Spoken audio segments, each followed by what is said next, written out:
एक बार बंदो एक ब्रह्म अर्धनारी को, दो बार बंदो लक्ष्मीनाथ चक्रधारी को, तीन बार बंदो त्रैलोकी के संत भक्त, तो बार बार बंदो श्री राम कथा प्यारी को, बार बार बंदो। समुपस्थित भगवत प्रेमियों, श्रद्धामयी माताओं, आप सभी का बहुत बहुत स्वागत है श्री राम कथा में। भगवान की असीम अनुकंपा के कारण हम लोग पवित्र कार्तिक मास में राम कथा का आश्रय कर रहे हैं। और कल तक हम लोगों ने जो कथा सुनी, भगवान श्री राम का विवाह हुआ है और फिर अयोध्या कांड में जब प्रवेश किया तो गोस्वामी जी कहते हैं कि जब से भगवान राम विवाह करके आए हैं, जब ते राम ब्याही घर आए, नित नव मंगल मोद बधाए,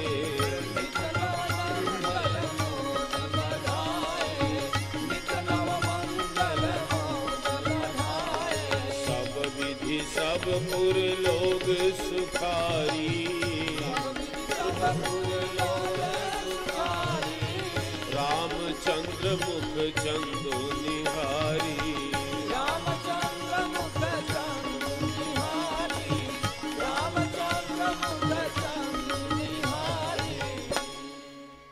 जब से भगवान विवाह करके आए, अयोध्या जी में नित्य नए मंगल होने लगे।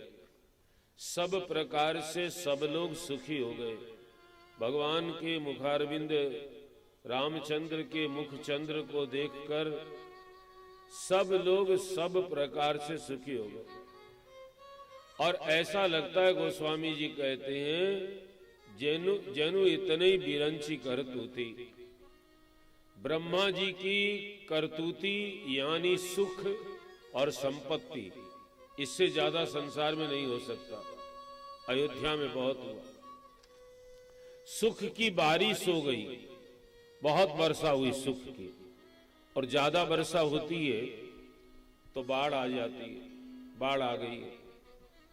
कहते हैं कि इतना सुख मिला लेकिन अवधवासियों का जी नहीं भरा, पेट नहीं भरा। बस आपकी हमारी सबकी यही बात है।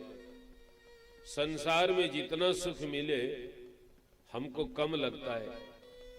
जब हम बहुत दुखी होते हैं, कुछ भी नहीं होता है, तब भगवान से कहते हैं 2 रोटी की व्यवस्था कर दे प्रभु। बड़ी ज्ञान की बात करते हैं। क्या करना है? संसार से एक दिन जाना है, 2 रोटी ठीक से मिल जाए, भगवान देने लगते हैं। लेकिन फिर हमारी अवस्था ये होती है, जितना परमात्मा देता है उतनी भूख बढ़ती, और मिले और मिले और मिले।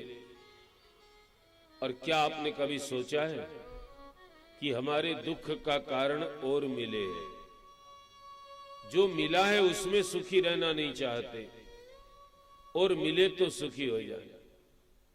जब कुछ नहीं था तो भी सुखी थे, ज्यादा हो गया तो भी वही अवस्था है, और मिले और मिले। भगवान आद्य शंकराचार्य जी ने एक प्रश्नोत्तरी, एक ग्रंथ है, एक श्लोक में प्रश्न है, उत्तर है। तो उन्होंने प्रश्न किया, कोवा दरिद्र, दरिद्र कौन है? तो उत्तर दिया, विशाल तृष्णा। तृष्णा नहीं भरती है, ध्यान देना। तो अवधवासी चाहते हैं राम राजा बन जाए तो अच्छा मिले, तो ज्यादा सुख मिले।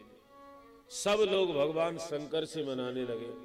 तुलसीदास जी लिखते हैं, सबके उर अभिलाष अस काई मनाई महे, आप पाऊ अछत जुवराज पद, राम ही देहु नगेश। एक दो के मन में नहीं, सबके मन में यही अभिलाषा है कि महाराज जिंदे जी राम को राजा बना दे। राम राजा बन जाएंगे तब ज्यादा सुखी होंगे।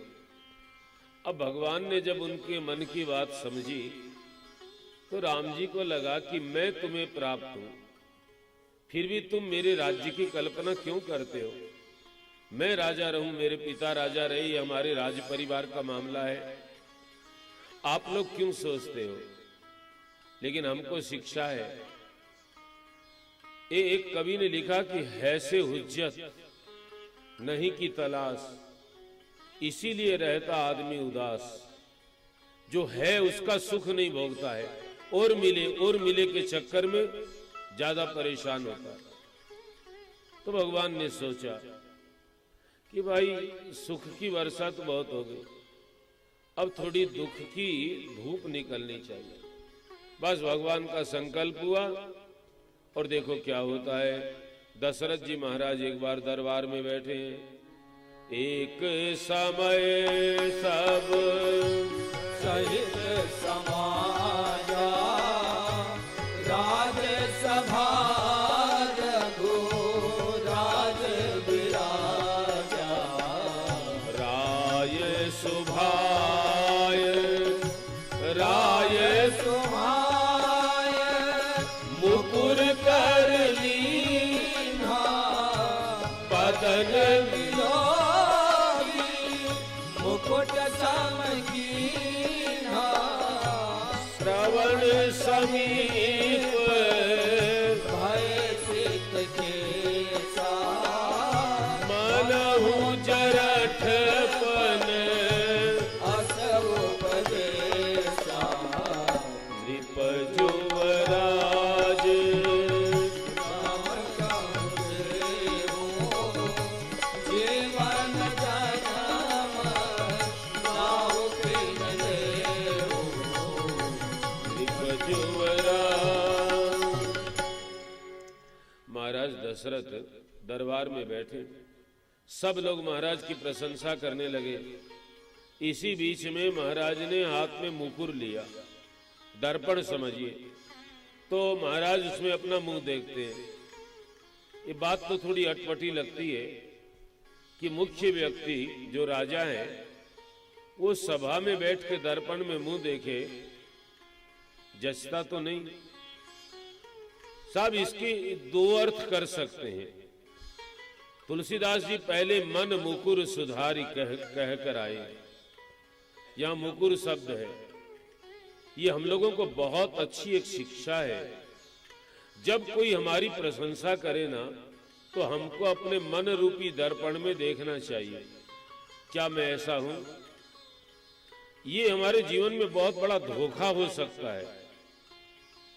हमें अपनी कमी पता है, कोई दूसरा आदमी हमको हरिश्चंद्र कहने लगे और हम मान लें। अरे हमें कोई चोर कहता है तो हम दुखी होते हैं ना, हम चोर नहीं, हमको चोर क्यों कहते हो? तो हम हरिश्चंद्र नहीं है, हमको हरिश्चंद्र क्यों कहते हो? ऐसा भी कहना चाहिए। लेकिन साहब भीतर देखते नहीं। प्रशंसा के समय अपने भीतर झांकना चाहिए। महाराज ने मन में देखा, मुकुर में देखा, और व्यवहारिक दृष्टिकोण को देखिए। महाराज ने शीशे में मुंह देखा तो महाराज ने देखा कि मुकुट थोड़ा टेढ़ा हो गया। महाराज ने पहले उसको सीधा किया, फिर कान के पास बाल सफेद हो गए। महाराज को लगा कि बुढ़ापा आ गया। अब तो ये कलयुग में तो खास करके ये 30-40 बरस में तो ये सफेद बाल होते सारा सिर सफेद हो जाए। लेकिन पहले सफेदी आती थी तो कान से शुरू होती थी। बुढ़ापा कान में समाचार कहता था कि मैं आ रहा हूं। ऐसा कुछ नियम था पहले, अब नहीं है। फिर धीरे धीरे ऊपर जाता था। तो महाराज ने देखा श्रवण समीप, कान के पास में बाल सफेद हो गए। महाराज ने सोचा बुढ़ापा आ गया, अब आजकल काले कर लेते हैं। भगवान सफेद करता है, लेकिन हम भगवान को कहते तुम जो करो हम तो काले ही रखेंगे। भगवान तो इसलिए सफेद करते थे, काले कर्म छोड़ दो। अब हमने तुमको सफेदी की ओर ये कहा है, सतोगुण है। अब बुढ़ापा आ गया, भजन करो, काले कर्म छोड़ो। और युद्ध में कोई सफेद पताका, सफेद झंडा लहरा दे, सफेद शांति का प्रतीक है। बुढ़ापे में शांति रखनी चाहिए, ये संकेत है। महाराज ने उसका अर्थ बहुत बढ़िया लगाया कि अब मैं राजा राम को बना दूं, मैं भजन करूं। गुरु जी के पास गए, चरणों में प्रणाम किया। बाबा, आज मेरे मन में एक विचार आया है, मैं चाहता हूं कि राम राजा बन जाए, आपकी इच्छा हो तो। गुरुजी कहने लगे, राजन बहुत अच्छा सोचा है, बहुत। बोले महाराज, बाद में चाहे मेरा शरीर रहे जाए, एक बार राम राजा बन जाए, मैं देख लूं, मेरी बड़ी इच्छा है, आप आज्ञा दो। गुरुजी कहने लगे, राजा सुनो। सुन नृप जासु विमुख पछिताई, जासु भजन बिनु जरनी न जाई। भयं तुम्हार तनय सोई स्वामी, राम पुनीत प्रेम अनुगामी।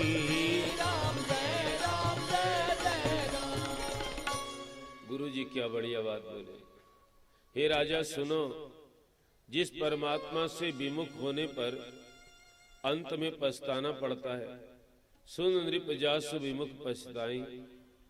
जिसके भजन के बिना जलन नहीं मिटती कलेजे की। देखो, शरीर में जलन हो तो डॉक्टर उसका इलाज करते हैं, लेकिन मन में जलन हो, कलेजे में जलन हो तो डॉक्टर उसका इलाज नहीं कर सकते। वो जलन कैसे मिटती है? वो कहते भजन करने से। जासु भजन बिनु जरनी न जाई। भजन करना चाहिए, और जो भजन नहीं करते उनको अंत में बहुत पछताना पड़ता है। जब शरीर से प्राण निकलते हैं तब पछताना पड़ता है। ये थोड़ा सा कम, इधर वाला थोड़ा सा। इस प्रकार से कहा, राजन आप राम को राजा बना दो। कब बनाए? कोई अच्छा मुहूर्त देखिए। तो गुरुजी बोले, सुन राजा, बेगी विलंबन करिए नृप, साजिए सब सुदिन सुमंगल तब ही जब राम हो ही जुबरार। हे राजा, देरी मत करो। जिस दिन तुम्हारा बेटा राम राजा बन जाए वही दिन शुभ है। इसके लिए मुहूर्त की कोई आवश्यकता नहीं। पहले हम लोग पूजा पाठ करवाते थे तो एक मंत्र पूजा पाठ में बोलते थे, बड़ा अच्छा लगता मुझे। तदेव लग्नम सुदिनम तदेव ताराबलम चंद्रबलम तदेव विद्याबलम दैवबलम तदेव लक्ष्मी पते तेन्द्रियुवं नमामि। वही लगन अच्छा, वही राशि अच्छी है, वही सब कुछ अच्छा है। भाग्य वही अच्छा है जब लक्ष्मीपति नारायण के चरणों का स्मरण करे आदमी। राजन दे दे, जितना जल्दी हो सके उतना दे दे। तो गुरुजी तो चाहते थे कि आज ही राम को अभी राजा बना दो, लेकिन दशरथ जी ने कहा, गुरुदेव इतना बड़ा काम है, आप एक दिन समय दो, कल राम को राजा बनाएंगे। गुरुजी ने कहा, जैसी तुम्हारी इच्छा में। अब दशरथ जी आते हैं, मंत्रिमंडल की बैठक बुलाते हैं और मंत्रियों से क्या बोले, जो पांच ही मत लागई नीका, देव हरसिय राम ही टीका, बिनपी सचिव करई कर जोरी, जगत पति वर्ष करोरी।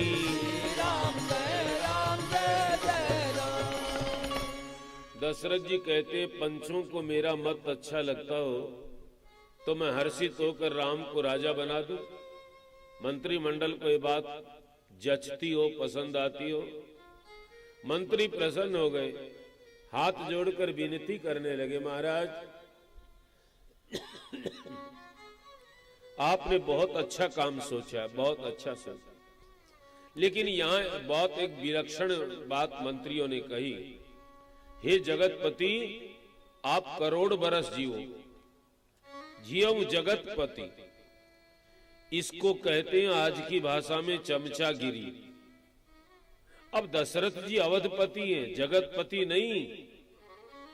जगतपति जगदीश हैं, लेकिन बड़ाई करने वाले थोथी बड़ाई करते रहते। और देखो, उनको मना करना चाहिए कि मैं तो अवधपति हूं, मुझे जगतपति क्यों कह रहे हो। पर बड़ाई अच्छी लगती है साहब, कोई झूठी भी बड़ाई करे ना, हमको अच्छा लगता है, लेकिन अच्छा नहीं लगना चाहिए। जो सच में भजनानंदी है उनको तो सच्ची बड़ाई भी अच्छी नहीं लगती, और झूठी तो बिल्कुल नहीं। मैंने याद आता है मुझे, स्वामी रामसुखदास जी महाराज ऋषिकेश में थे, तीसरी साल वहां कथा हुई 10 साल तक लगातार हुई। तो तीसरी साल जब मैं दर्शन के लिए गया तो मैंने हाथ जोड़कर स्वामी जी को निवेदन किया कि स्वामी जी आपकी कृपा से ये तीसरी बार लगातार कथा हो रही है। तो स्वामी जी मेरे को बोले, भगवान की कृपा से हो रही है, हमारी कृपा क्या होगी। तो मैंने फिर कह दिया कि आप भगवान ही तो है। इतने नाराज हो गए हमसे, बोले आप ब्राह्मण हो, कथा करते हो, आपको पता नहीं कि मैं भगवान नहीं हूं, मैं मनुष्य हूं। झूठ क्यों बोलते हो, हम भगवान थोड़ी हैं, हम तो आपके जैसे आदमी। साहब किसी को भी कह दो वो राजी हो जाएगा, लेकिन स्वामी जी ने बहुत अच्छा कहा, ऐसा नहीं, भगवान की कृपा, ऐसा करो। तो हमारी कोई झूठी बड़ाई करे तो स्वीकार नहीं करना चाहिए। और जो लोग स्वीकार करने लग जाते हैं उनके जीवन में बहुत बड़े दुख आते हैं। सोच लीजिए, बात कुछ भी नहीं है, लेकिन दुख उसी को भोगने। अरे मजे तुमने उड़ाए हैं, मुसीबत कौन भोगेगा। बड़ाई का आनंद लिया है तो मुसीबत का दुख भी भोगना पड़ेगा। तो अब महाराज ने कहा कि गुरुजी जो जो तैयारी बोले सब करो, कल राम को राजा बनाएंगे। सारे अयोध्या के लोग नाचने लगे। माता कौशल्या को खबर लगी। कौशल्या जी तो ब्राह्मणों को बुला करके दान देती है, उत्सव मनाती है, मेरा बेटा राम राजा बनेगा। देवताओं से प्रार्थना करती है राम की कुशल हो। अयोध्या के लोग तो इतने राजी हो गए, हमारा सोचा हुआ हो गया। कल हम कहेंगे, क्या कहोगे कल? राम राजा हमारे हम इनकी प्रजा, राम राजा हमारे हम इनकी प्रजा, हे राम राजा हमारे हम इनकी प्रजा। बोलो बोलो, हमारे हम इनकी प्रजा, हम इनकी प्रजा, हम इनकी प्रजा, हम इनकी प्रजा, हम इनकी प्रजा। हे राम राम राम राजा हमारे हम इनकी प्रजा, राम राजा हमारे हम इनकी प्रजा, राम राजा हमारे हम इनकी प्रजा। महारानी श्री जनक नंदनी, महारानी श्री जनक नंदनी, अरे जिनकी कृपा में मजा ही मजा, जिनकी कृपा में मजा ही मजा। हे राम राजा हमारे हम इनकी प्रजा, राम राजा हमारे हम इनकी प्रजा, राम राजा हमारे हम इनकी प्रजा। लोग कहने लगे कल राम राजा हो जाएंगे। अब एक रात बीच में, रात बीत जाए। कनक सिंहासन सिय समेता, बैठई राम होई चित चेता। सोने के सिंहासन पर सीता राम जी कल बैठेंगे। हमने बहुत दिन से आस लगाई थी, पूरी हो जाएगी। सकल कहीं कब होई काली, सब कह रहे कल कब होगा, कल कब होगा। तुलसीदास जी लिखते विघ्न मनावई देव कुचाली। स्वर्ग में देवता विघ्न मनाने लगे, सरस्वती जी को याद किया। सरस्वती जी आती है, देवताओं ने कहा माता जी कल राम राजा होंगे, अयोध्या के लोग उत्सव मना रहे। सरस्वती जी बोली अच्छी बात है, आप भी उत्सव मनाओ। बोले हम नहीं मना सकते। क्यों? हम तो चाहते हैं कि राम को वनवास हो जाए। राम राजा हो जाएंगे तो रावण कैसे मरेगा? राम को वनवास कराना है और ये काम आपको करना है। सरस्वती जी ने कहा देवताओं, तुम स्वर्ग में रहते हो, ऊपर रहते हो, लेकिन तुम्हारी करतूत नीची है। ऊंच निवास नीच करतूती, देखी ना सकई पराई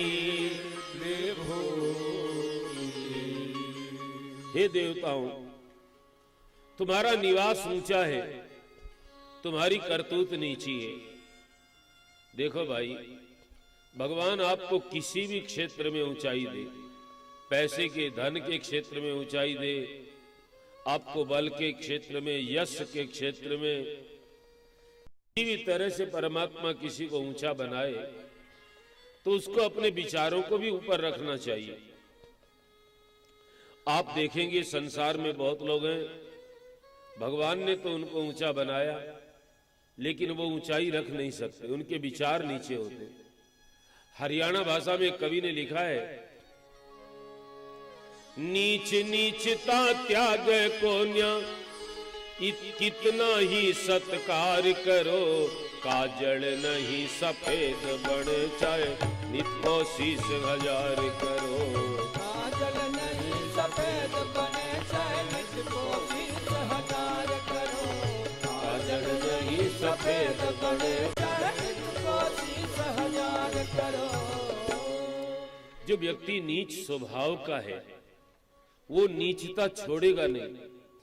साहब, काजल कितना ही प्रयास कोई करे कि काजल सफेद हो जाए, नहीं होगा। इस प्रकार से नीच व्यक्ति के स्वभाव में नीचता होती है। सरस्वती जी ने देवताओं को बहुत डांटा है। देवता हाथ जोड़कर बोले माता जी आपको ये काम करना तो पड़ेगा। आप राम जी का स्वभाव जानती हो, राम जी को न हर्ष है न शोक है, वो जगत के कल्याण के लिए गए हैं, आप ये काम करिए। तो सरस्वती जी फिर आती है अयोध्या, और सरस्वती जी ने मंथरा की बुद्धि घुमाई। तुलसीदास जी बोले, नाम मंथरा मंदमती चेरी अजस पिटारी,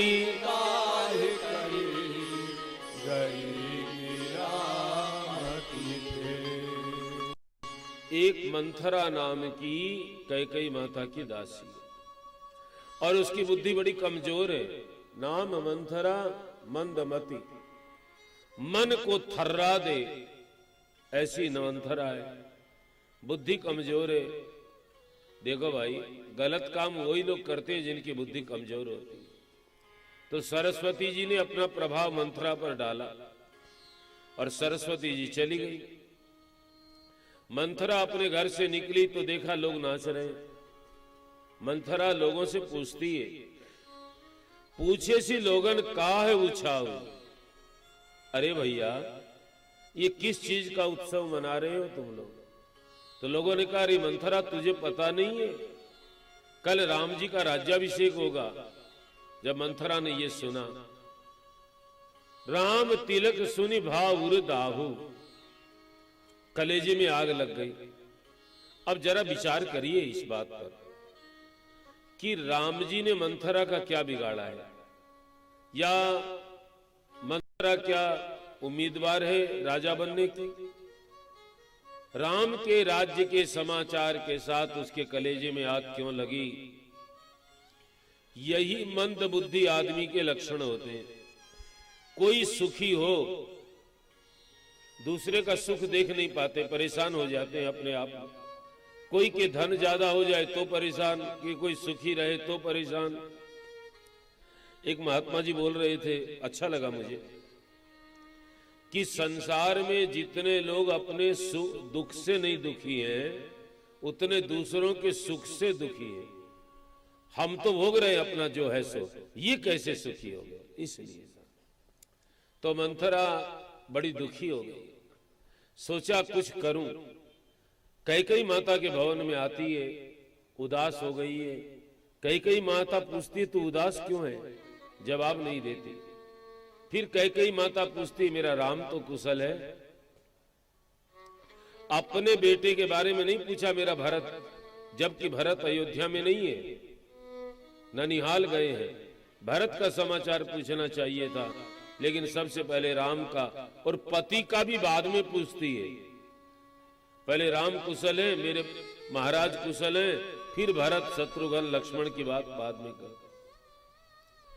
कैकेयी माता के जीवन में राम जी के प्रति कितना प्रेम है, जरा ये देखिए। मंथरा ने जवाब दिया, राम ही छाड़ी कुशल के आजू। ए महारानी, आज राम को छोड़कर अयोध्या में किसको कुशल होगी? कल राम को राजा बनाएंगे महाराज। कैकेयी माता कहने लगी, अरे मंथरा कितना बढ़िया समाचार लेकर आई है, फिर उदास होकर क्यों आई? अरे मंथरा, सच में मेरा बेटा राम राजा होगा क्या? तू मांग ले मेरे से, तेरे मांगने में विलंब हो सकता है, मेरे देने में देर नहीं होगी। अरे मंथरा, राम से मैं बहुत प्रेम करती हूं, मैंने महाराज को बहुत बार कहा मेरे बेटे राम को राजा कब बनाओगे? अच्छा दिन, अच्छा समाचार सुनाया मंथरा।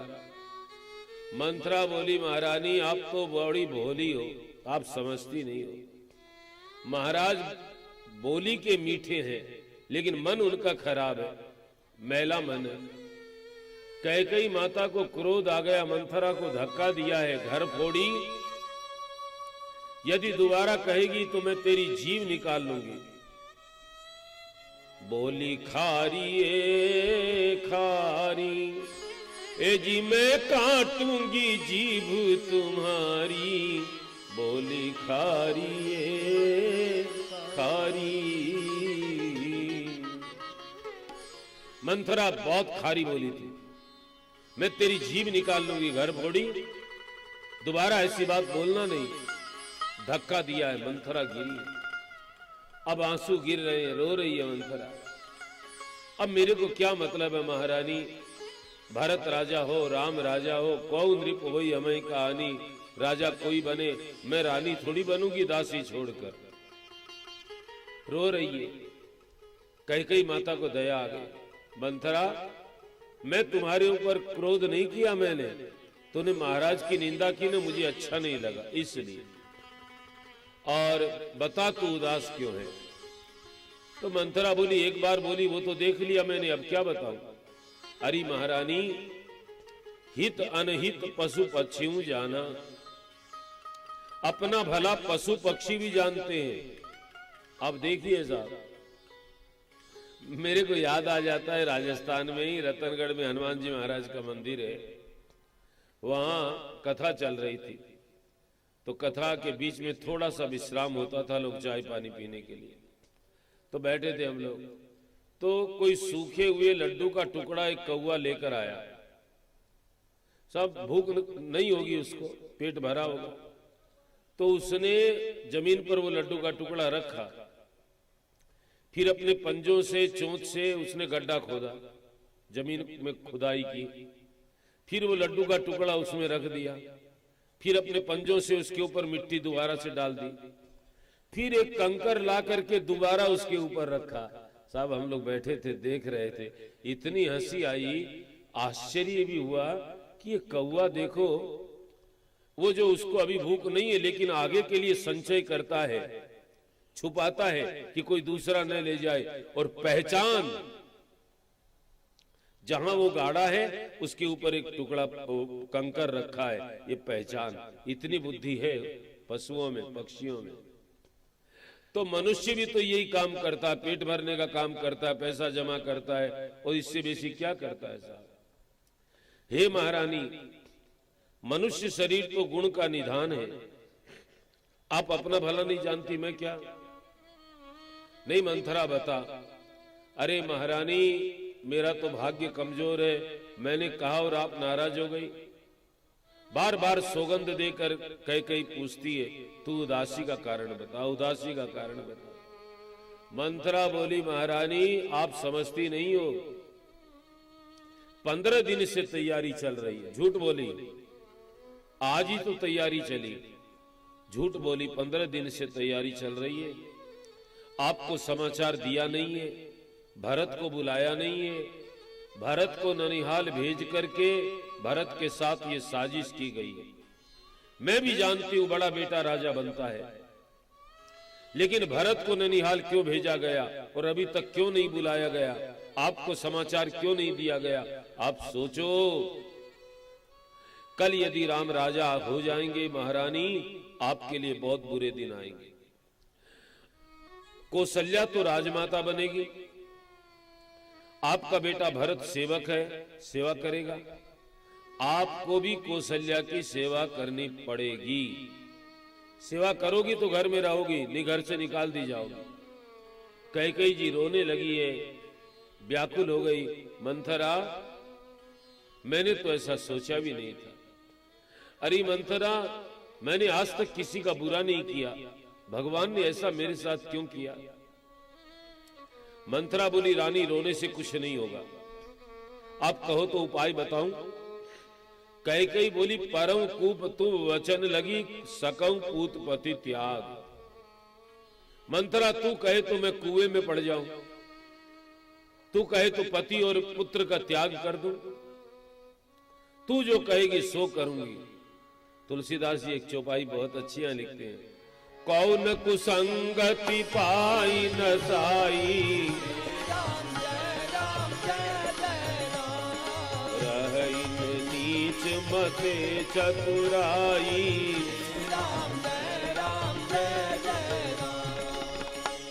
कुसंग पा करके किसका नाश नहीं हो जाता साहब। नीच व्यक्ति का साथ करने से अच्छे अच्छे लोग डावाडोल हो जाते हैं।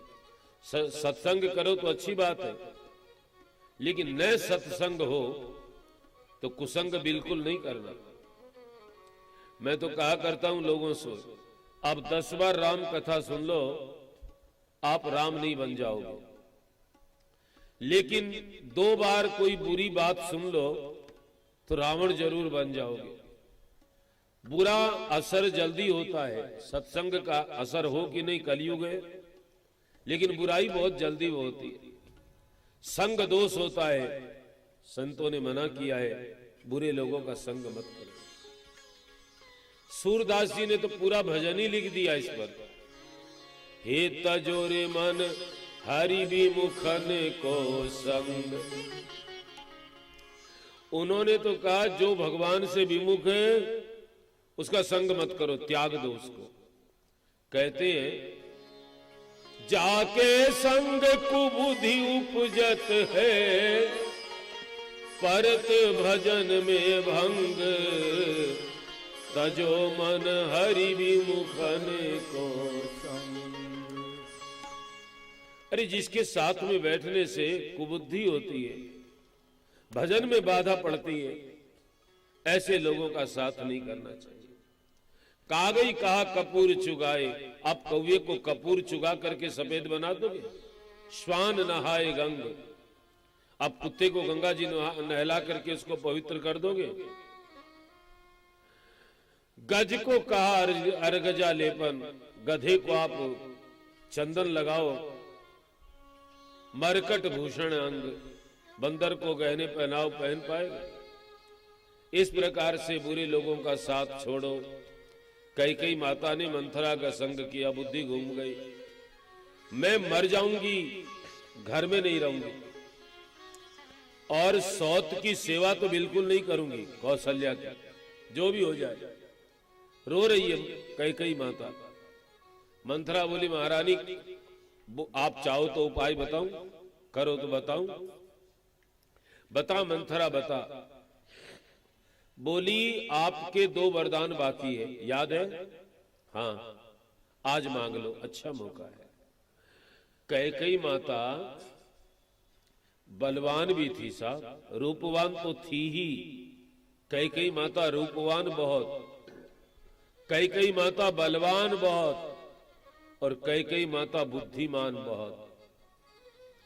रणभूमि में, युद्ध के मैदान में महाराज दशरथ कैकेयी जी को ले जाते थे। अब बताओ, पत्नी को, रानी को कोई साथ ले जाता युद्ध करने? महाराज ले जाते थे, क्योंकि कैकेयी में वो शक्ति थी। एक बार महाराज का युद्ध हो रहा था और रथ के चक्के की कील निकल गई और रथ हिलने लगा। कैकेयी माता ने देखा तो उसमें अपनी अंगुली डाल दी कील के बदले। युद्ध तो जीत गए, लेकिन कैकेयी मूर्छित हो गई, खून बहने लगा। महाराज ने देखा कैकेयी रथ में पड़ी है। महाराज होश में लाकर पूछते, क्या हुआ महारानी? महाराज, ये रथ का कील इसकी निकल गई तो मैंने अंगुली डाला। अरे कैकेयी महारानी, आज तुमने मेरे प्राणों की रक्षा की है, वरदान मांग। कैकेयी ने जवाब दिया, महाराज आपके ऊपर कोई एहसान थोड़ी है, मैंने अपने सुहाग की रक्षा की है, मुझे कोई वरदान नहीं चाहिए महाराज। महाराज कहते, नहीं मांग ले कैकेयी, मांग ले, तू मांगेगी तो मुझे अच्छा लगेगा। तो बोली, महाराज अभी आवश्यकता नहीं है, जब आवश्यकता होगी तो मांगो।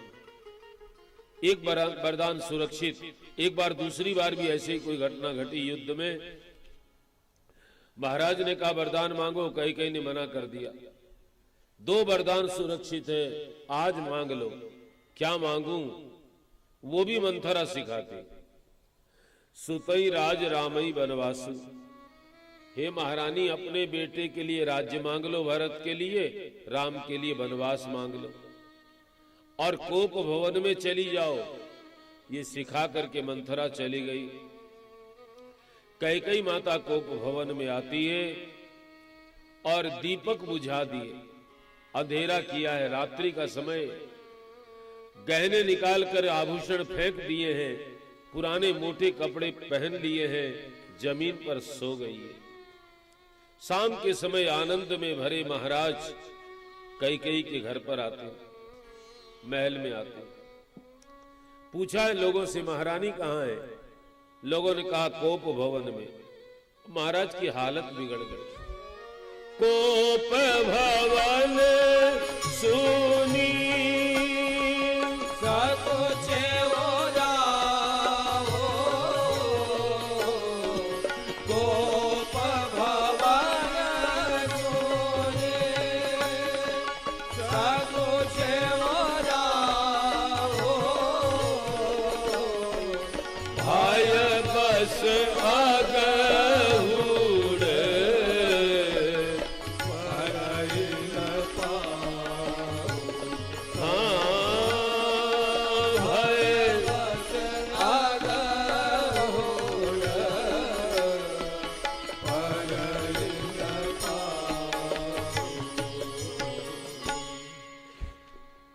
भवन सुनकर के महाराज सकुच गए, डर के मारे पांव आगे नहीं बढ़ता।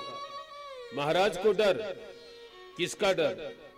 अरे साहब, बड़े बड़े राक्षसों को मार देते, उनके अस्त्र शस्त्र छाती पर शयन करते, वो महाराज किससे डरे? लेकिन आगे पैर नहीं बढ़ता। तुलसीदास जी को अच्छा नहीं लगा। इतना बलवान राजा, इतना बुद्धिमान राजा, और एक नारी नाराज हो गई, इतने दुखी हो गए। आलोचना कर दी, देखो काम प्रताप बढ़ाई। अरे काम को तो देखो, बड़े बड़ों को झुका देता है। डरते डरते महाराज भीतर गए, महल में अंधेरा है, कैकेयी जमीन पर सोई है, महाराज बैठ गए हैं और कैकेयी से बात करते हैं। केहि हेतु रानी त्रिशानी परसत पानीपति निवारई,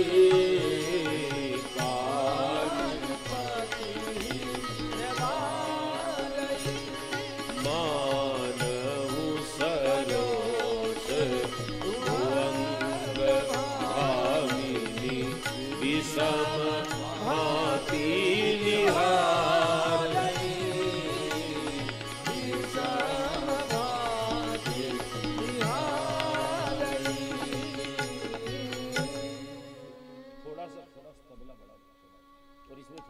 देश दो ना।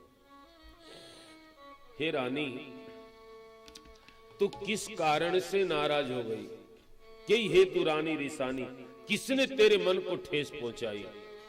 रानी तू बता, मैं रंक को राजा बना दूं, राजा को रंक बना दूं, तू कहे किसी को देश निकाला दे दूं, तू कहे अमर देवताओं को मार दूंगा।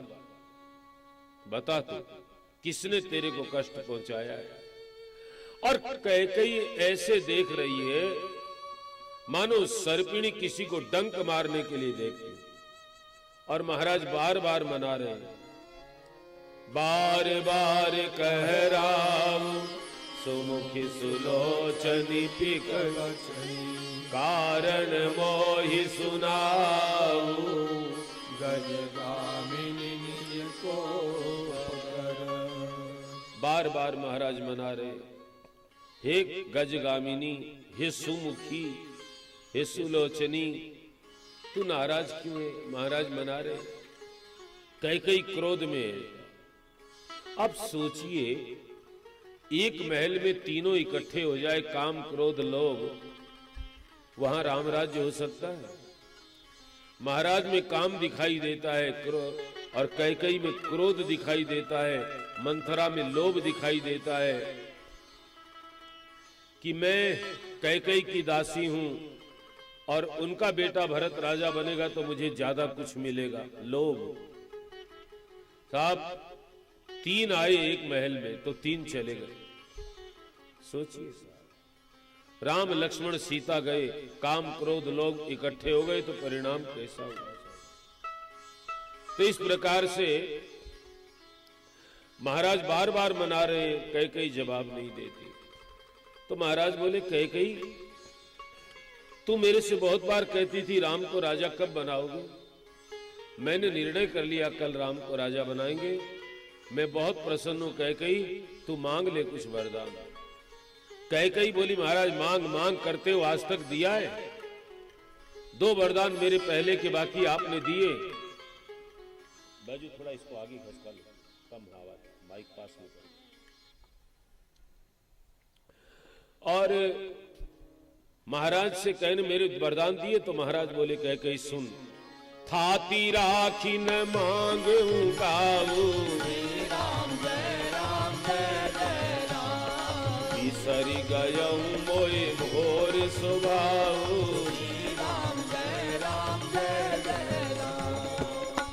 कैकेयी, तेरे दोनों वरदान सुरक्षित है, मेरा भूलने का स्वभाव है, मैं भूल गया। अब 2 के 4 मांग ले। 2 तेरे पहले की मुझे याद है, 2 आज के 4 मांग। तू मेरे को दोष मत दे।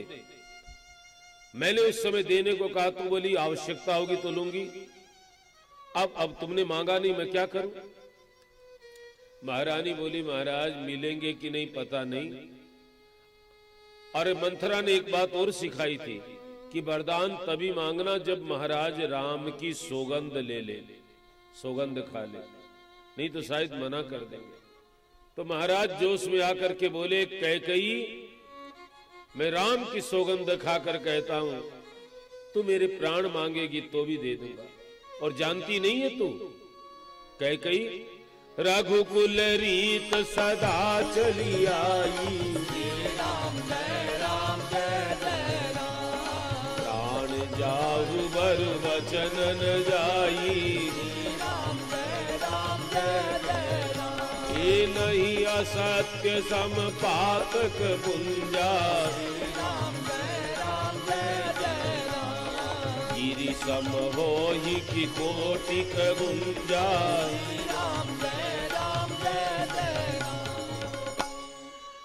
कैकेयी, हमारे कुल की रीत चली आई है, प्राण चले जाएं लेकिन हमारा वचन नहीं जाता। हम छोटे बच्चे होते हैं रघुकुल में, तब हमारी माँ दूध पिलाती है तो दूध के साथ ये संस्कार देती है, यही लोरी गाती है, नहीं असत्य सम पातक पुंजा, झूठ के बराबर कोई पाप नहीं है। और कोई कितना ही पाप करे लेकिन असत्य से बड़ा कोई पाप नहीं। कैकेयी तू मांग। एक कवि ने ठीक लिखा, सत्य पुरुषों की है ये कहानी, वो वचन दे के टलते नहीं है। सत्य पुरुषों की है ये निशानी, वो वचन दे के टलते नहीं है। सत्य पुरुषों की है ये निशानी, वो वचन दे के टलते नहीं है। सत्पुरुषों की है ये निशानी, वो वचन दे के टलते नहीं है। अरे वो वचन दे के टलते नहीं। प्राण जाए तो जाए भले ही, प्राण जाए तो जाए भले ही। ये उनके निश्चय बदलते नहीं है। प्राण जाए तो जाए भले ही, उनके निश्चय बदलते नहीं है। सत्य पुरुषों की है ये निशानी। कैकई मांग। अब कैकई माता को लगा कि राम की सौगंध खा ली, अब मना नहीं करेंगे। अब कैकई मांगना शुरू करती है। अब पहले जैसी आक्रामक नहीं है कैकई, अब थोड़ी भाषा बदल गई। कहने लगी महाराज सुनिए, सुना हूं प्राण प्रिय भावत जी का, राम जय राम जय जय राम। देव एक बार भर कहीं टीका। राम जय राम जय जय राम। हे महाराज, मेरे मन को जो अच्छा लगता मांगो। पहले वरदान में आप राम को तिलक कर, आप भरत को राजा बनाओ। देव एक बार भरत ही टीका। जो आपने राम राज्य का निर्णय किया है, उसके बदले भरत को राजा बना दो। महाराज बोले, कैकेयी इतनी छोटी बात पर इतनी नाराज हो गई? तुझे पता नहीं है, भरत राजा बनेगा तो राम सबसे ज्यादा प्रसन्न होंगे। मैं जानता हूं राम के स्वभाव। अरे अपने कुल में बड़े बेटे को राजा बनाते हैं, और तू भी मेरे से बार बार कहती थी राम को राजा कब बनाओगे, इसलिए मैंने राम को राजा बनाने का निर्णय लिया। कल तो राम को राजा बना देते। फिर कुछ दिन गए, भरत जो राजू, मैं ननिहाल से भरत को बुला लूंगा, थोड़े दिन बाद भरत को राजा बना देंगे। इसके लिए क्या कैकेयी कोई भेद थोड़ी है मेरे मन में। मोगरे भरत राम दुई आँखी, सत्य कहूं करि शंकर साखी। मेरे राम और भरत दो आंख है, मैं तीन नेत्र वाले भगवान शंकर की साक्षी देकर कहता हूं कैकेयी तू मांग ले, आगे दूसरा वरदान मांग, भरत को राजा बना देंगे। अब कैकेयी जी बोली, मांग दूसर बर कर जोरी, पूरब नाथ मनोरथ मोरी। तापस बेस विशेष उदासी, 14 बरिस राम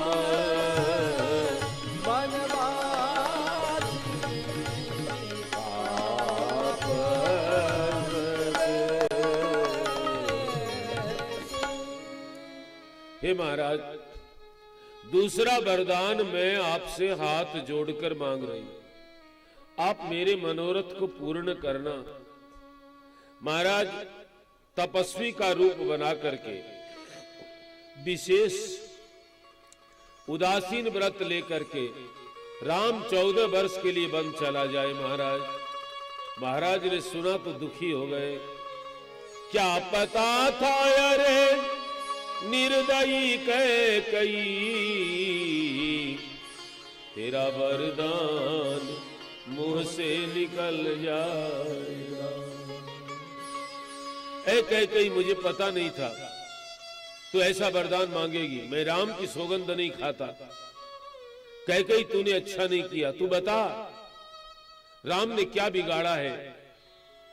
बैरियू राम बड़ाई करई, अरे जासु स्वभाव अरिह अनुकूला, सोकिमी हुई मात प्रतिकूला। दुश्मन को भी जिसका स्वभाव अच्छा लगता है वो माता को कष्ट कैसे पहुंचा सकता है? राम का अपराध बता, क्यों राम को वनवास दे रही है? महाराज बार बार बोल रहे, रोने लगे महाराज। कैकई बोली, महाराज भारत का नाम लेते ही आपको ऐसा हो गया? राम राज्य की बात हंस हंस के कर रहे थे, अब मेरे वचन आपको बाण जैसे लगे क्या? भरत आपका बेटा नहीं है, मैं आपकी धर्म पत्नी नहीं हूं, मेरे को बाजार से खरीद कर लाए हो? महाराज दुखी हो गए। महारानी कैकई, तू राम का अपराध बता। मैं राम के बिना जी नहीं पाऊंगा कैकई, इसके बदले कुछ भी मांग ले। कैकई बोली, महाराज मुझे ज्यादा बात अच्छी नहीं लगती, मेरा निर्णय सुन लो। होत प्रात मुनि वेश धरी, जौन राम बन जाए, मोर मरन राम राजस नृप समुझिए।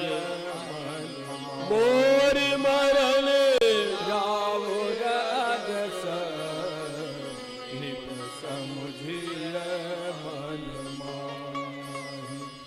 सुनिए महाराज, सवेरा होते ही मुनियों का वेश बना करके राम वन में नहीं जाएगा तो मैं मर जाऊंगा और आपका अपयश हो जाएगा। आप समझ लीजिए मन में। महाराज मैं समझती हूं, राम वन में नहीं जाएगा तो मैं मर जाऊंगी, और ये भी सत्य है कि राम वन में जाएगा तो आप मर जाओगे। पक्का है महाराज। आप यश चाहते हो तो मरना पड़ेगा, और जीवन चाहते हो तो अपयश लेना पड़ेगा। अब समझ लो। बहुत कठोर बोली कैकई साहब। पहले के लोग अपयश नहीं चाहते थे, भले मर जाएं। आजकल तो कोई फर्क नहीं पड़ता सा। पहले के लोग अपयश के भय से मर जाते थे। क्या मुंह दिखाएंगे समाज को, क्या करेंगे? महाराज दशरथ बोले, कैकई मैं मरने से नहीं डरता। कैकई के पांव पकड़ लिए महाराज, हाथ जोड़ करके जीवन की भीख मांगते हैं। कैकई मैं मरने से नहीं डरता, तू मेरा सिर मांग।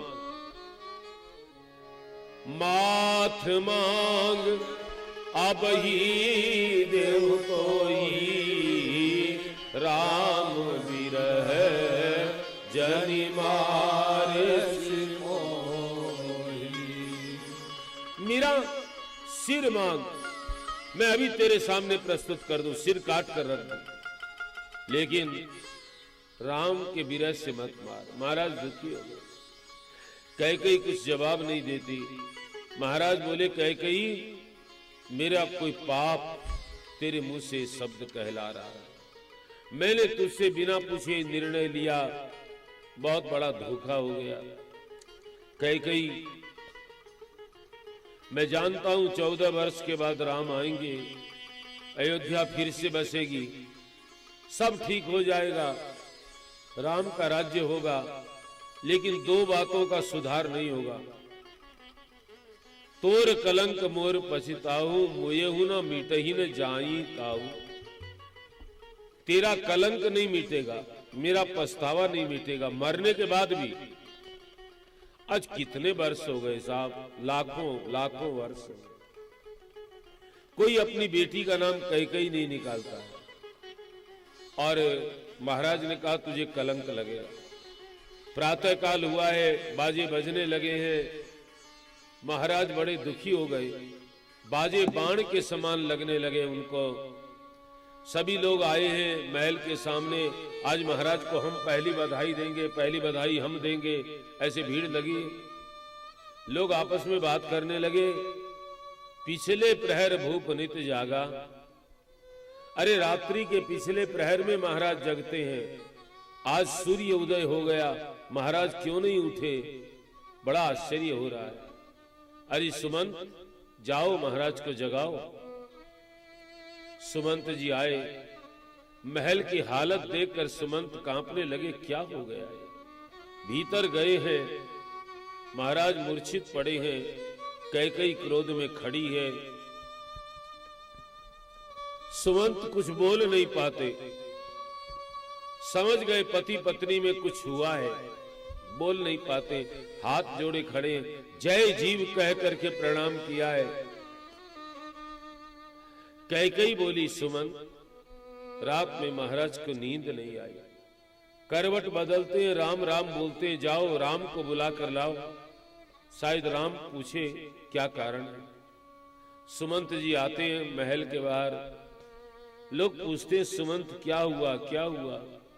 सुमंत जी समाधान तो करते हैं, लेकिन भीतर की सच्ची बात किसी को नहीं बताते। मंत्री कैसा होना चाहिए, ये रामचरितमानस से सीखना पड़ेगा। आजकल के मंत्री लोग बयान देते हैं, बाद में जब अखबारों में छपता है, न्यूज में चलता है, तो कहते हैं हमारे बयान को तोड़ मरोड़ कर दे दिया, हमारा भाव ये नहीं था। भीतर की बात बाहर बोलनी नहीं चाहिए जब तक बात समझ में न आए। तो सुमंत जी किसी को कुछ बताते नहीं है, सीधे राम जी के महल में गए हैं। प्रातः काल का समय है, भगवान श्री राम स्नान करने की तैयारी है, बिल्कुल बैठे स्नान करेंगे, जल के पात्र रखे हैं, चौकी पर भगवान बैठे, अब स्नान करना प्रारंभ करेंगे। आधी धोती कमर में बंधी है, आधी कंधे पर पड़ी है, ऐसा ऐसा भगवान का वो है। सुमंत जी को आते हुए देखा है और राम जी खड़े हो गए हैं। राम सुमंत्र ही आवत देखा, आदर कीन पिता समलेखा।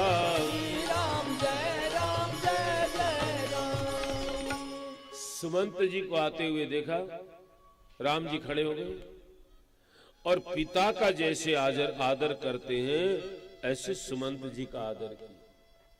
साहब अभी जो थोड़ी देर में राजा बनेंगे, सुमंत जी उनको हाथ जोड़ेंगे, प्रणाम करेंगे राजा के कारण, लेकिन अभी राम जी पिता के जैसा आदर करते हैं।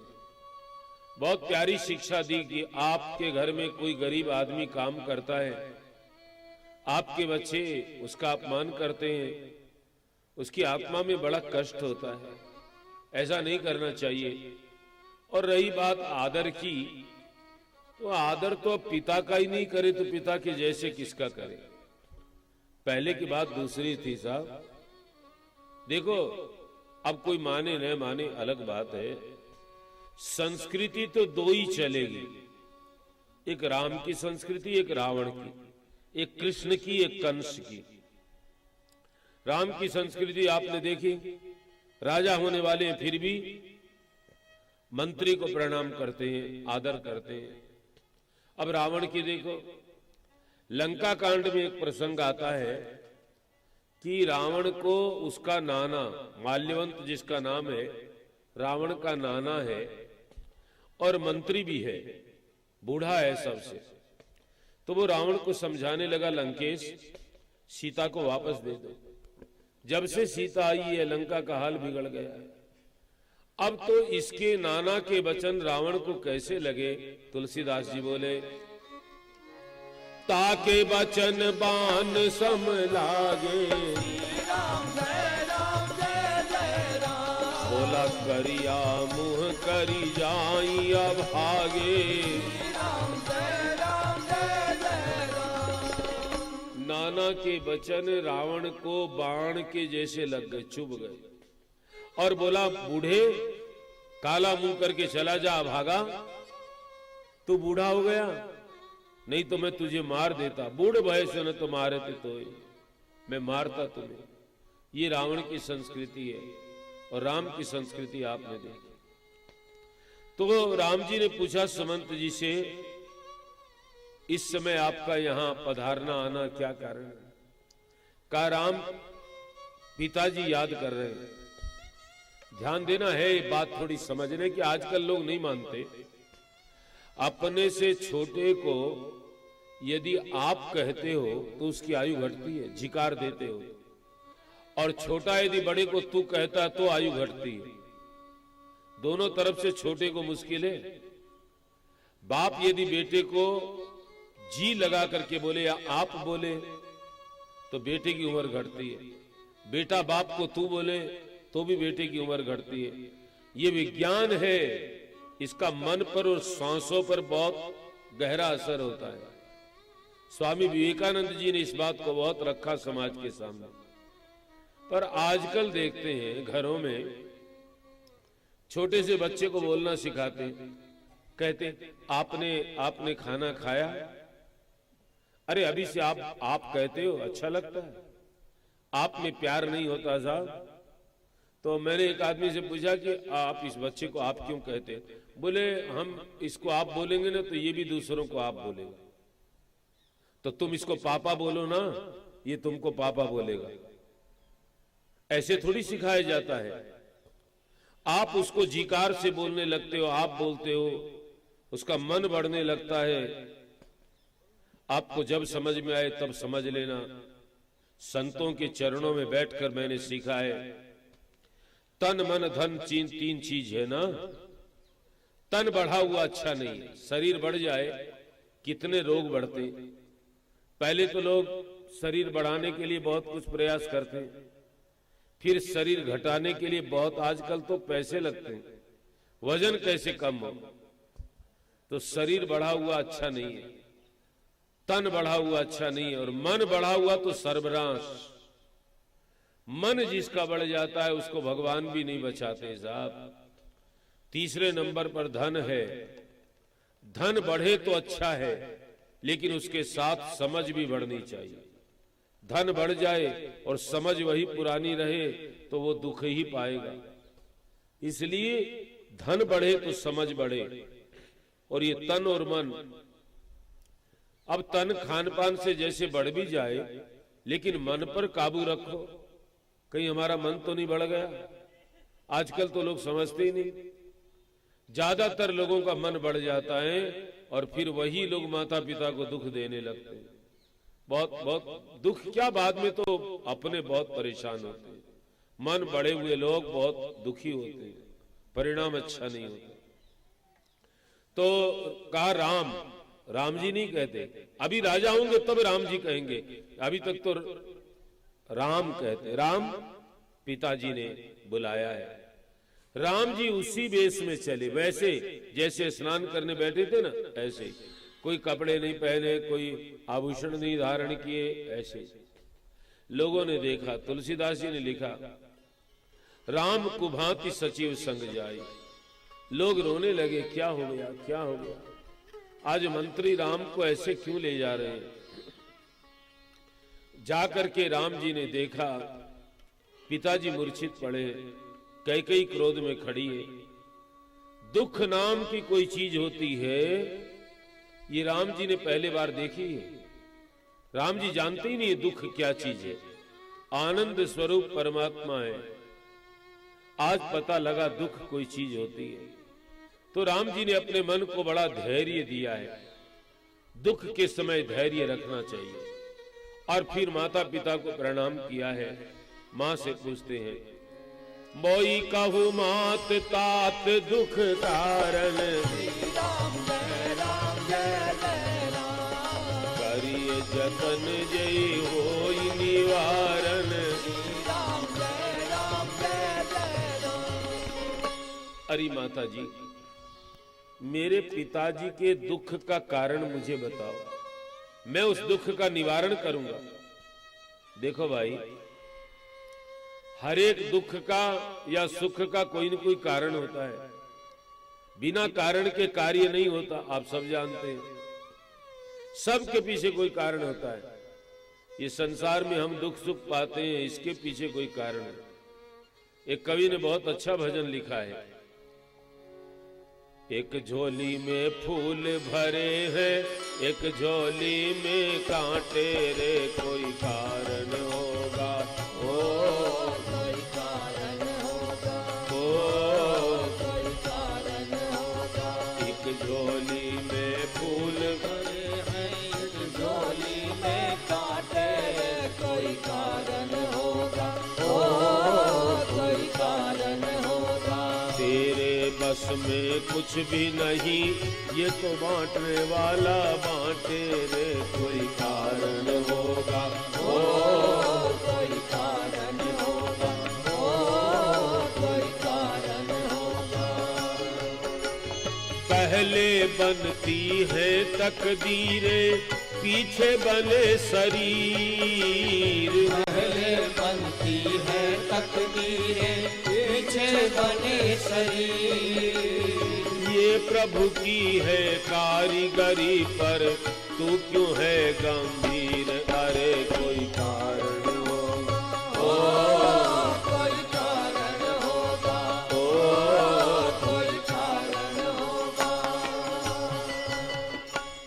पहले तकदीर बनती है, शरीर बाद में बनती है। और साहब कोई न कोई कारण है। हम दुखी हैं तो उसके पीछे भी कोई कारण है, हम सुखी हैं उसके पीछे भी कोई कारण है। पुराने लोग या आयुर्वेद वो रोग का कारण जांच करते थे। क्या कारण? ये बुखार हुई है तो बुखार क्यों हुई है, उसका कारण क्या हो सकता है, तब उसका निवारण करते थे। ये आप आजकल जो अंग्रेजी इलाज है इसमें कारण का पता नहीं लगा, इसमें रोग को खत्म करते हैं लेकिन कारण क्या है वहां तक पहुंच नहीं। तो राम जी ने पूछा, मां मुझे कारण बता, पिताजी की हालत ऐसे कैसे हो गई। तो मां ने जवाब बड़ा विचित्र दिया, बेटा तेरे से तेरे पिता प्रेम बहुत करते हैं, यही कारण है। अरे मां ऐसा क्यों? हाँ बेटा, मेरे 2 वरदान बाकी थे, आज मांग लिए, इसलिए तेरे पिता की ऐसी हालत हो गई। तो राम जी ने पूछा, मां क्या मांगा? बेटा तेरे लिए 14 वर्ष का वनवास मांगा। पहले भरत के लिए राज्य मांगा, दूसरे वरदान में 14 वर्ष का वनवास मांगा। राम जी इतने प्रसन्न हुए, इतने प्रसन्न हुए, बोले अरे मां ये छोटी सी बात है 14 वर्ष, इसके लिए तो पिताजी को इतना दुखी नहीं होना चाहिए, और कोई कारण होगा। नहीं बेटा और कोई कारण नहीं है। राम जी बोले नहीं मां आपको पता नहीं है, मुझे लगता है मेरे से कोई अपराध हो गया है और पिताजी मेरे से बोलते नहीं है, अपराध बताते नहीं है, इस कारण दुखी है। तो कैकेयी जवाब देती है, तुम अपराध जोग नहीं पाता, तुम अपराध जोग नहीं पाता। जननी जगत बंधु सुखदाता, जननी जगत बंधु सुखदाता। बेटा तुम अपराध के लायक नहीं हो, तुम तो माता पिता भाइयों को सुख देने वाले हो, तुम अपराध कैसे करोगे। राम तुम वन में जाओगे क्या? मां पूछती है। राम जी बोले, मां सुन सुन जननी सोई सुत बड़ भागे। बोलो बोलो, जो पितु मातु बचन अनुरागी, ए तनय मातु पितु तो सनिहारा। दुर्लभ जननी सकल संसारा। श्री राम जय राम। हे माँ, संसार में वो बेटा भाग्यशाली है जननी। जननी उसको कहते हैं जो जन्म देती है। माता तो किसे भी कह सकते हैं, लेकिन जननी उसको कहते हैं जो जन्म देती है। तो कहा जननी वो बेटा भाग्यशाली है जो माता पिता के वचन में अनुराग करे। दूसरे बार जननी बोले, जननी माता पिता को संतोष देने वाला बेटा संसार में बड़ा कठिन है। और तीसरी बार फिर जननी बोले माँ, मुनिगण मिलन विशेष बन सावई भांति तेई में पितु आयस बहुरी सम्मत जननी को। अरे माँ, हे जननी, मैं वन में जाऊंगा, मुनियों से मिलूंगा और मेरा बड़ा हित होगा। मुनिगण मिलन विशेष बन सब ही भांति हित मोर। महात्माओं से मिलने से हित होता है, राम जी बता रहे हैं, और पिता की आज्ञा का पालन होगा। हे जननी, आपकी सम्मति होगी, भरत राजा बनेंगे, मेरे बहुत फायदे हैं। इतने फायदे होने पर भी मैं वन में नहीं जाऊं तो जो न जाऊं बन ऐसे काजा प्रथम गनीय मोयूर समाजा। हे माँ, इतने फायदे छोड़कर मैं वन में न जाऊं तो संसार में जब मूर्खों की गिनती हो तो सबसे पहला नाम मेरा रखना। महाराज दशरथ की मूर्छा टूटी है। राम जी ने चरणों में प्रणाम किया है, हाथ जोड़कर कहने लगे, पिताजी आपने मेरी मां को वचन दिया है तो मुझे आज्ञा दीजिए, मैं वन में जाऊं। दिन बीतते हुए कोई देर थोड़ी लगती है। आपने वचन दिया है, वचन का पालन करिए। लेकिन महाराज दशरथ रोने लगे। राम जी को हृदय से लगा लिया, आंखों से आंसू बहने लगे, कुछ बोल नहीं पा रहे, व्याकुल हो गए। और राम जी कहते हैं, मैं अपनी मां कौशल्या से आज्ञा लेकर आऊं, फिर वन में जाऊंगा। राम जी मंत्री के पुत्र के साथ अपनी मां कौशल्या के महल में आते हैं। बेटा मां से कैसे मिलना चाहिए, कैसे मिलते हैं वो तो अब सब देखते हैं। हेलो मम्मी बाय, आजकल है। अब बताओ बाय से क्या मिलेगा? हद हो गई साहब। बूढ़ी बूढ़ी दादी हाय, क्या हाय? पहले तो हाय बहुत बुरा शब्द कहते थे, और राजस्थान में तो मैंने सुना वो कहे हाय हाय क्यों करे है, हाय हाय। तो मेरे भाई बहन, बेटा कैसे मिलना चाहिए, देखिए राम जी को। रघुकुल तिलक जोरी दो हाथा, बोलो बोलो राम जय जय राम। उदित मातु पद नायऊ माथा, श्री राम जय जय राम। बार बार मुख चूमती माता, श्री राम जय जय राम। भगवान हाथ जोड़ करके सिर झुकाते हैं और मुदित।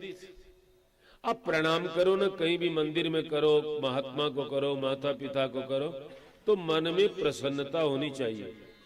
मुदित मातु पद, मन मुदित हो तब प्रणाम करे, उसका फल अपने को तत्काल दिखने लगता है।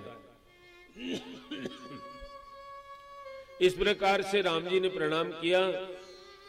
कौशल्या जी राम जी का मुख चुंबन करती है। बेटा कल तुमने उपवास किया था, मैंने सुना है।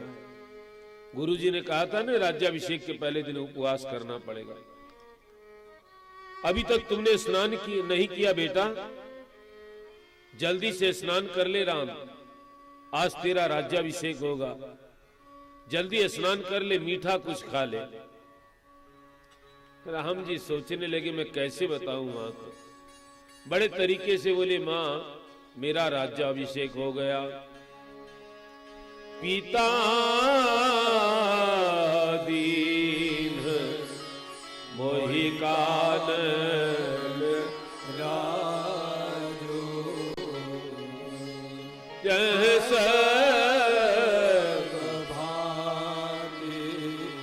मोरे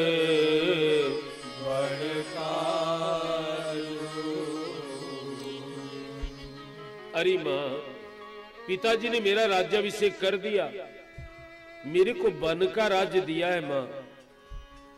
मां बोली मैं समझी नहीं। तो राम जी ने मंत्री के पुत्र से कहा कि तू बता दे। कहा कैकेयी माता ने राम जी के लिए वनवास मांगा है। बोले बेटा कितने दिन का? तो राम जी 14 वर्ष नहीं बोलते। कितनी छोटी सी बात हमको राम कथा सिखाती है। दुख की बात हो ना तो झटके से नहीं कहना चाहिए। कई लोग बर्दाश्त नहीं कर पाते, शरीर में कुछ वो हो जाता है। राम जी कहते बरस 4 10, 14 की संख्या के 2 टुकड़े किए, 4 और 10। 4 को पहले रखा, बरस 4। कौशल्या जी को लगा 4 बरस के लिए जा रहा है। जब वो सहन हो गया तब 10 बोले। दुख की बात एक साथ नहीं कहनी चाहिए। माता कौशल्या कहने लगी बेटा तेरे पिता ने तो तेरा राज्याभिषेक निश्चित किया था, किस अपराध से पिता वन में भेज रहे हैं? और बेटा सुनो, जो केवल पितु आय सुताता, तो जदि जाऊं जानी बड़ी माता, जो पितु मातु कहे बन जाना, तो कानन सत अवध समाना।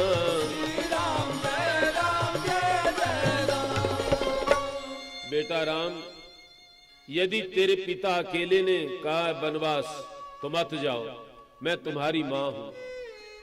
ये है हमारा सनातन धर्म। पिता से ज्यादा ऊंचा दर्जा मां का होता है हमारे धर्म में। देखिए, पिता कहे ये काम करो और मां कह दे नहीं करो, तो धर्म ये कहता नहीं करना चाहिए। उस समय मां की आज्ञा को प्रधानता देनी पड़ेगी, पिता की आज्ञा नहीं। मां का दर्जा ऊंचा है, इतना सम्मान है नारी जाति का सनातन धर्म में। फिर भी आजकल की पढ़ी लिखी बेटियां कहती है हिंदू धर्म में कोई सम्मान नहीं। पत्नी के बिना यज्ञ प्रारंभ नहीं होता साहब, ऐसा किसी धर्म में मिलेगा? पत्नी को अर्धांगिनी कहते हैं, हर काम में पत्नी को साथ में रखते हैं, और मां का दर्जा सबसे ऊपर। और फिर कहा बेटा जो पितु मात कहूं बन जाना। यदि तेरे माता पिता दोनों ने कहा है, कैकेयी माता ने और पिता ने कहा, तो बेटा जैसे मैं तेरी मां हूं ना, वैसे कैकेयी भी तेरी मां है। जाओ बेटे जाओ। कौशल्या नहीं कह सकती कैकेयी मेरे बेटे को वनवास देगी तो मैं तो बड़ी रानी हूं, मैं उसके बेटे को वनवास दे सकती हूं। फिर राम कथा नहीं होती, फिर तो महाभारत हो जाती। राम कथा समर्पण का शास्त्र है। जाओ बेटे जाओ। मां भेजती है वन में बेटे को कुछ बनाने के लिए, जाओ वन में जाओगे बेटे, कुछ बन करके आओगे। ऐसा ऐसा मां करती। राम जी कुछ बोलते इतने में मां रोने लगी। बेटा मेरा भाग्य खराब है, तुमने मेरे से जन्म लिया बेटे। तुम कैकेयी के गर्भ से जन्म लेते तो तुम्हें वनवास नहीं जाना पड़ा। रो रही है मां, आंखों से आंसू बह रहे। राम जी समझाते हैं, मां आशीर्वाद दो। आशीर्वाद दिया, जाओ बेटे जाओ। मैं कैसे कहूं तुझे कि मैं साथ में चलूंगी, क्योंकि तेरे पिता की अवस्था अच्छी नहीं है अभी। तेरे पिता तेरे शोक में दुखी हो जाएंगे, इसलिए मेरे को उनके पास रहना जरूरी है। नहीं तो कह सकती थी पिता के तो और दूसरी रानियां भी तो है, मैं तुम्हारे साथ चलूंगी। शास्त्र कहता है नारी के लिए एक धर्म संकट हो जाए, पुत्र और पति दोनों अलग अलग होना चाहे, होता है ना कोई झमेला हो जाए, तो मां को बेटे के साथ जाना चाहिए कि पति के साथ? ये बड़ा शास्त्र कहता पति के साथ, पति का साथ दो। बेटे का साथ बेटे की बहू देगी। तुम अर्धांगिनी हो, बेटे का साथ मत दो, पति का साथ।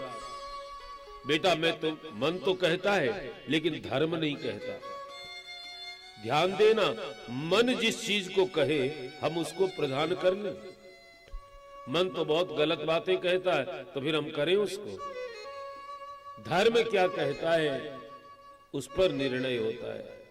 पर बेटा ये बन के दुख कैसे सहेगी? मैं सीता को कैसे रखती हूं, सुनो।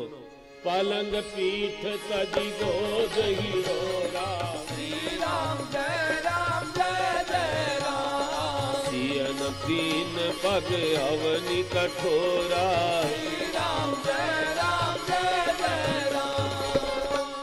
बेटा मैं सीता को हिंडोले में रखती हूँ।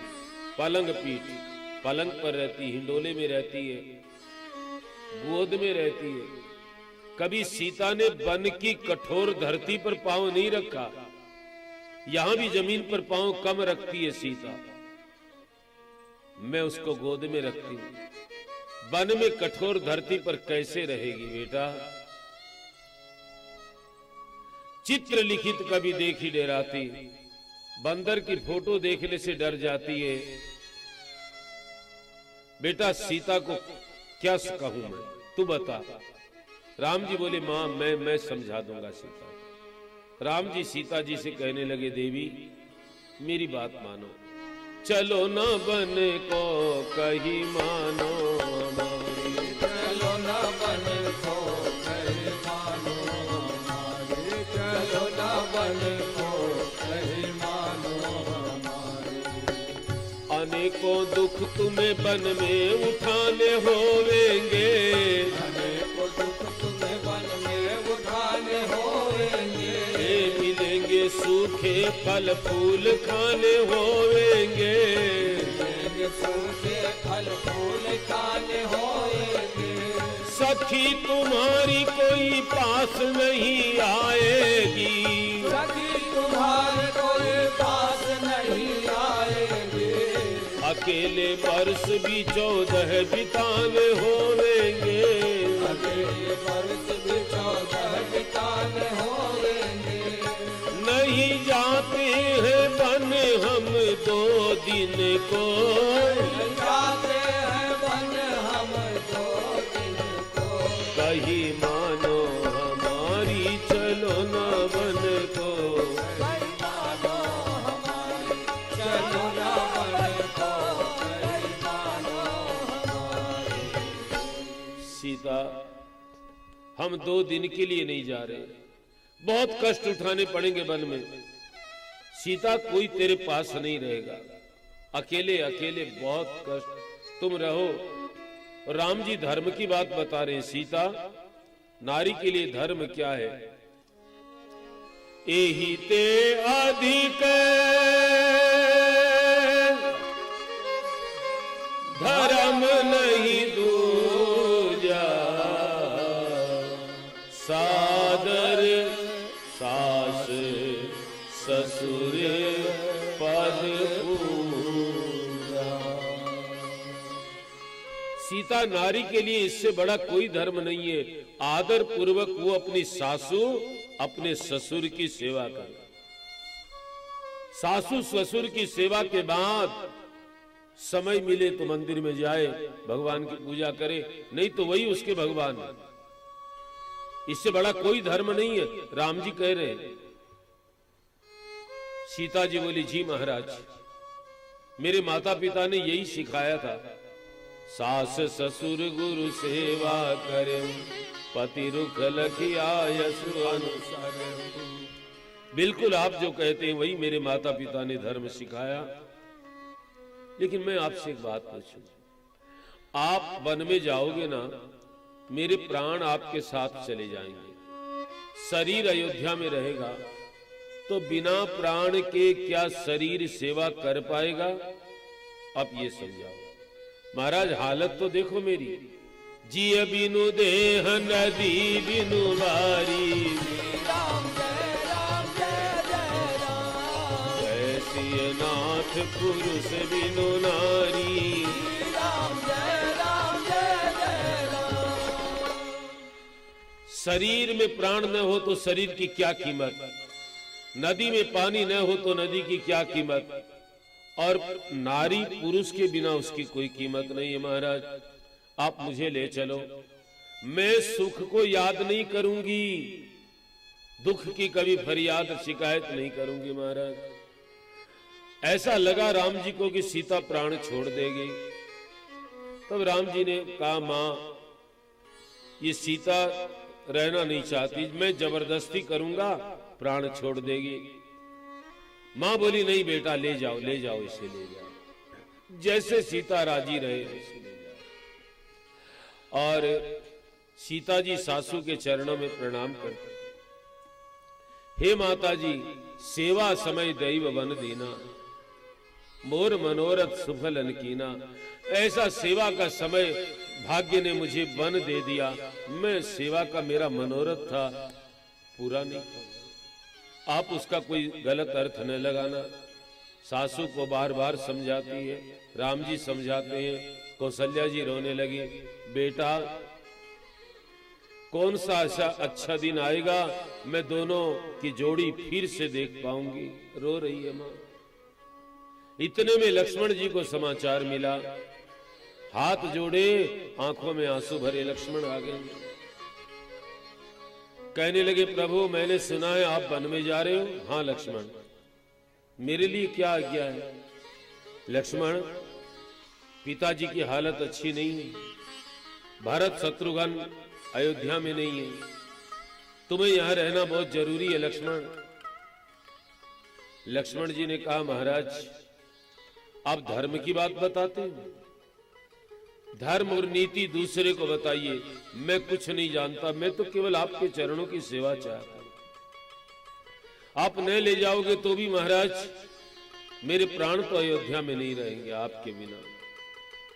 व्याकुल हो गए लक्ष्मण, आंखों से आंसू बह रहे। और लक्ष्मण जी आए तब तुलसीदास जी लिखते हैं, मीन दीन जनु जलते काढ़े। मछली को जल से निकालने पर जो उसकी हालत होती है वो लक्ष्मण जी की हो रही है। राम जी देख करके लक्ष्मण की हालत को कहने लगे, जाओ जाओ लक्ष्मण, माता सुमित्रा से आज्ञा लेकर आओ। लक्ष्मण जी अपनी माता के पास आते हैं और जाई जननी पग नायउ माथा, मन रघुनंदन जानकी साथा। अपनी मां को जाकर के प्रणाम किया है, लेकिन मन वहां नहीं है। मन कहां है? जहां सीताराम जी है।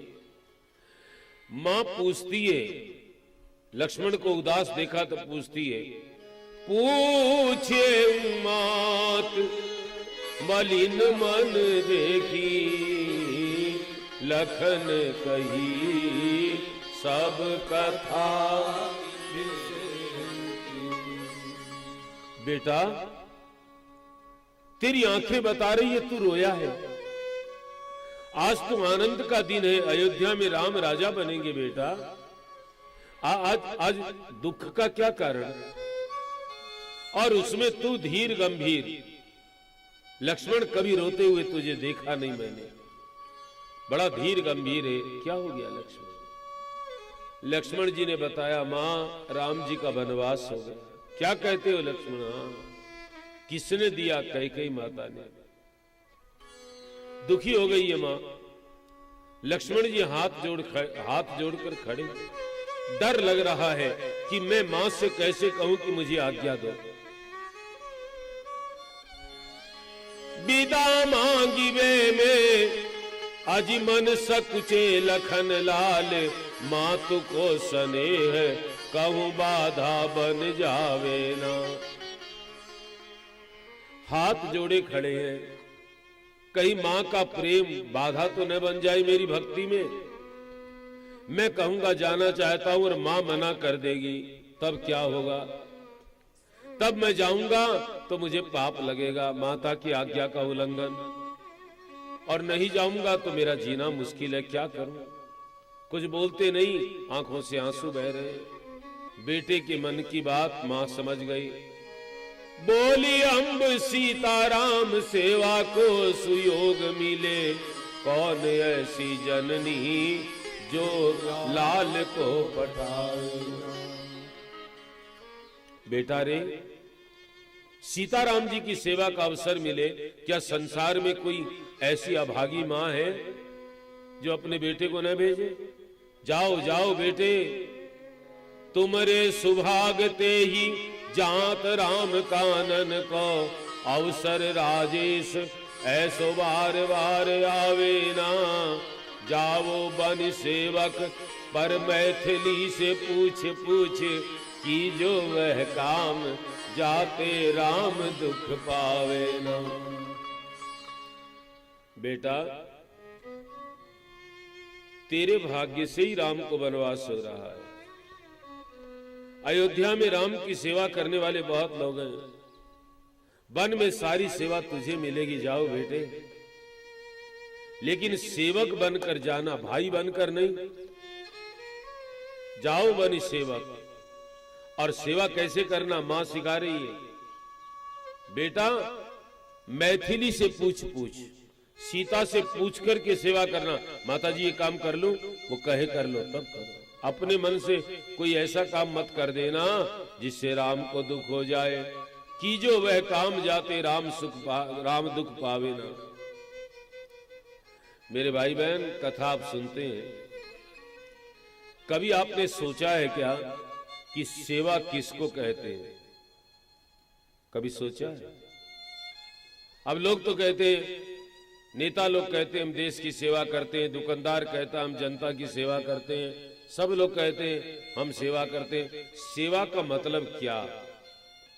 रामचरितमानस के न्याय से, अपने मन से कोई व्याख्या नहीं। मेरे भाई बहन, सेवा का अर्थ ये होता है जिसकी सेवा करो उसको सुख मिले, वो सेवा। आप किसी के पैर दबा रहे हो और इतनी जोर से दबा रहे हो, आप तो सेवा कर रहे हो, और उसको कष्ट हो रहा है, वो कह रहा बस छोड़ दो छोड़ दो, आप कहते नहीं हमको तो सेवा करनी है। वो सेवा नहीं है। जिसकी सेवा करते उसको सुख मिले, वो सेवा है। मैंने बहुत लोगों को इसकी व्याख्या समझाई, अब वो आदत सुधर गई। महाराज ये खा लो, ये खा लो, ये खा लो। हम कहते हैं कि तुम क्या चाहते हो ये बताओ। हमारी सेवा चाहते हो तो हमको जो अनुकूल रहे वो करो। कहते जेई विधि कृपा सिंधु सुख मानई, सो कर श्री सेवा विधि जानई। उत्तरकांड की चौपाई है। जैसे राम जी को सुख मिले, सीता जी वैसे ही करती, वैसे ही बोलती है, क्योंकि सेवा का तरीका जानती है। ये है सेवा। सच है मेरे भाई बहन, मैं आपको एक बात कहूं, आप उसको अन्यथा नहीं लेना। मैं आपकी सेवा करता हूं, आपको बुरा नहीं लगना चाहिए। मैं जानता हूं इसलिए कहता हूं, मैं आपकी सेवा करता हूं। सच बताना, कथा से सुख मिल रहा है कि नहीं ये बताओ। जिनको नहीं मिल रहा हो मत बजाना ताली। यदि सुख मिलता है तो सेवा है, बस सीधी सी बात। और आप मेरे से कोई काम करवाओगे? ये व्यासपीठ पर ऐसा बैठा दिया भगवान ने, घर वाले भी कुछ नहीं करने देते। हम तो तरसते हैं कि कुछ करने को मिले साहब। मेरे भाई बहन, और क्या सेवा? सुख मिले वो उसका नाम सेवा है, और तो श्रम है। श्रम और सेवा में अंतर समझ लीजिए बस। कई लोग साहब बोलते ऐसा है कि सुख मिले, बहुत अच्छा, और यदि दुख पहुंचाया तो अपराध हो जाएगा। जाओ बेटे जाओ। तुलसीदास जी को बड़ा अच्छा लगा एक प्रसंग। वो कहते हैं कि वही माता पुत्रवती है। तुलसीदास जी बोले, पुत्रवती जुवती जग सोई, रघुपति भगत जासु सुख होई। एन तरु बांझ भली बाधी बियानी, राम विमुख सुत ते हित जानी।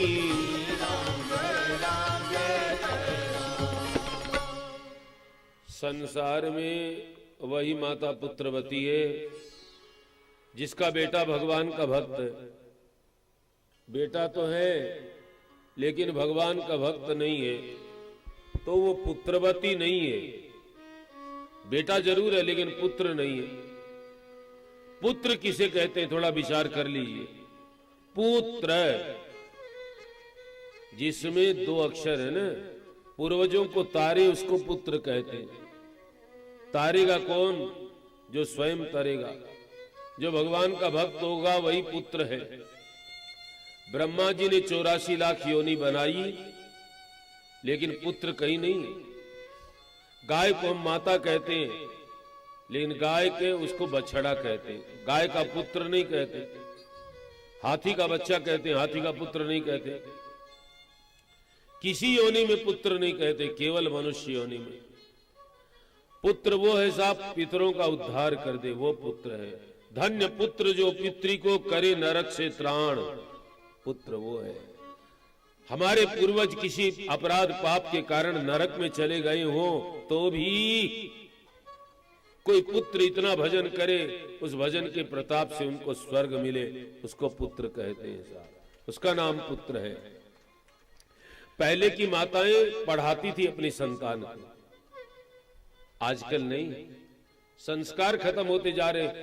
कल रात में मैं बोल रहा था, मैं बोलता हूं तो लोगों को अच्छा नहीं लगता, ये कथा उथा सब बेकार है। मैं कई बार ऐसे कहता हूं, क्यों बेकार है? सुनने का सुख तो मिलता है। एसी में जितनी देर बैठो ठंडा लगता है, लेकिन निकलो फिर वही घोड़े वही मैदान।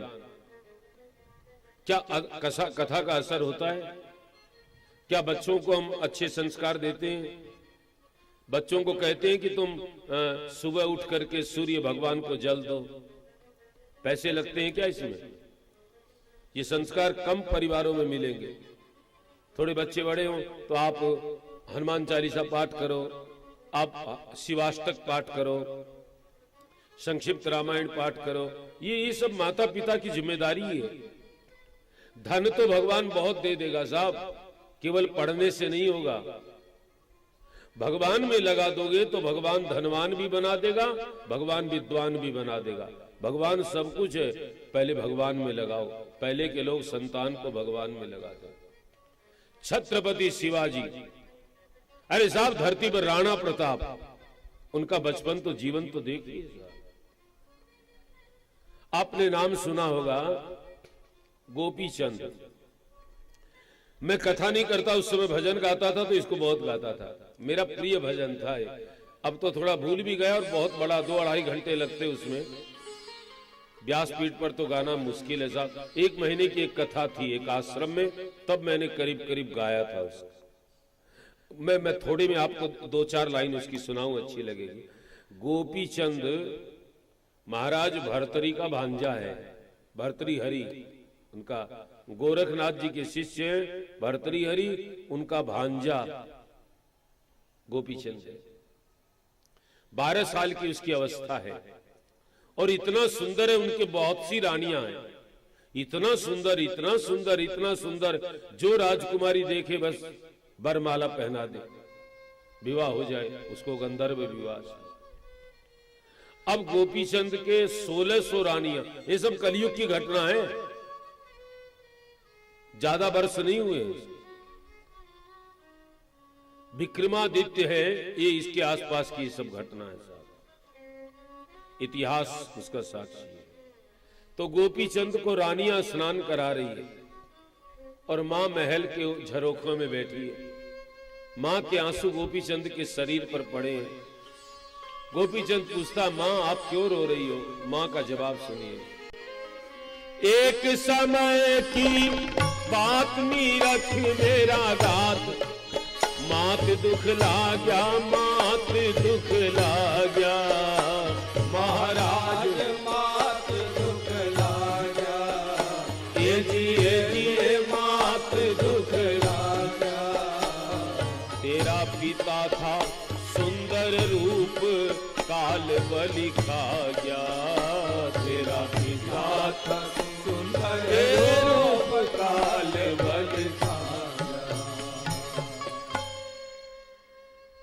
गोपीचंद कहता अपनी रानी से कि एक समय की बात, मेरा शरीर देख करके मेरी माँ को दुख हुआ।